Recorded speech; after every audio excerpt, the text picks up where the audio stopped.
Krishna coaching institute के online platform पे मैं पंकज सर आप सभी बच्चों को नमस्ते, राधे राधे।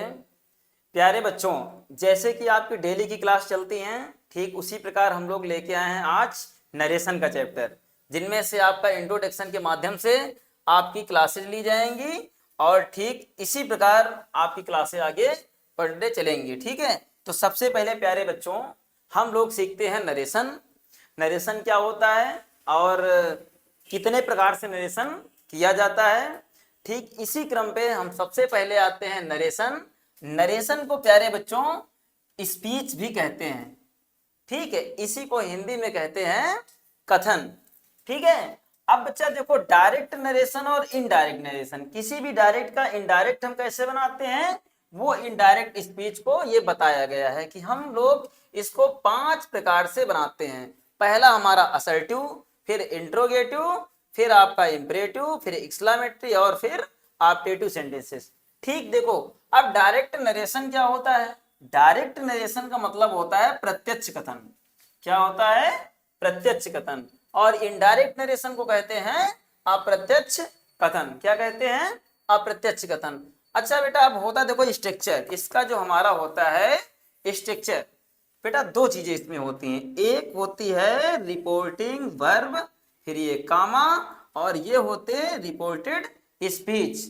ठीक है, रिपोर्टेड स्पीच। अब ये इन्वर्टेड कामा इधर होता है।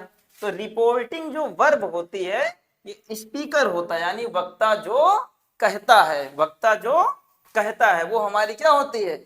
अब रिपोर्टिंग जो वर्ब होती है वक्ता स्पीकर कहता है, और ये रिपोर्टेड जो स्पीच होती है वो वक्ता की कही हुई बात होती है। क्या होती है? कही हुई बात होती है। एक कंडीशन तब आती है जब यहाँ किससे वक्ता कहता है, तो ये हमारा सब्जेक्ट होता है, ये ऑब्जेक्ट होता है। सब्जेक्ट ऑब्जेक्ट से कहता है, जो ऑब्जेक्ट हमारा होता है वो कहता है। अब बात आती है कामा, इन्वर्टेड कामा को हम हटा करके इनडायरेक्ट कैसे बनाते हैं।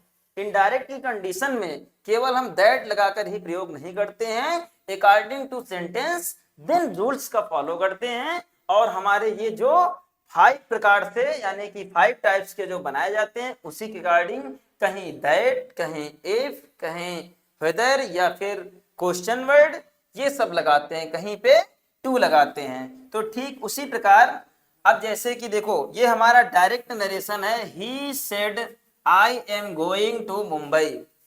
ही said I am going to Mumbai. अब देखो यहां पे लिखा है, अब कामा इन्वर्टेड कामा को हटाएंगे, यहां पे क्या लगाएंगे? कंजक्शन दैट लगाएंगे। तो दैट लगाने के बाद लिखा I am going to Mumbai. आप अभी आगे पढ़ेंगे कि अगर यहाँ पे रिपोर्टेड स्पीच में कोई भी प्रेजेंट टेंस आता है तो उसका हम लोग इनडायरेक्ट बनाते समय पास्ट बना देते हैं। तो ठीक उसी प्रकार ही सेड, अब कामा इन्वर्टेड कामा हटा के दैट लगाएं और उसके जगह पे आई एम गोइंग। अब बात आती है ये आई का ही कैसे हुआ, आई का ही कैसे हुआ।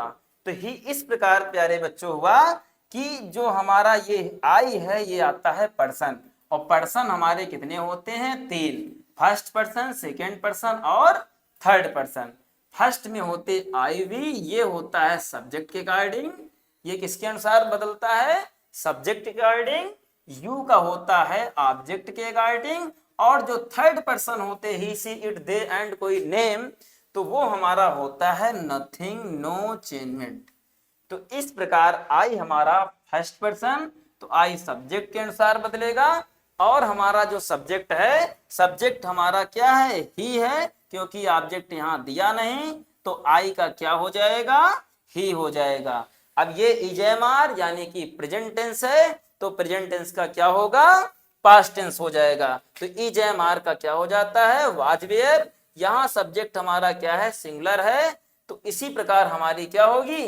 जो वर्ब होगी वो भी सिंगुलर लगेगी। He was going to Mumbai, comma inverted comma को हटा करके यहाँ फुल स्टॉप लगाते हैं।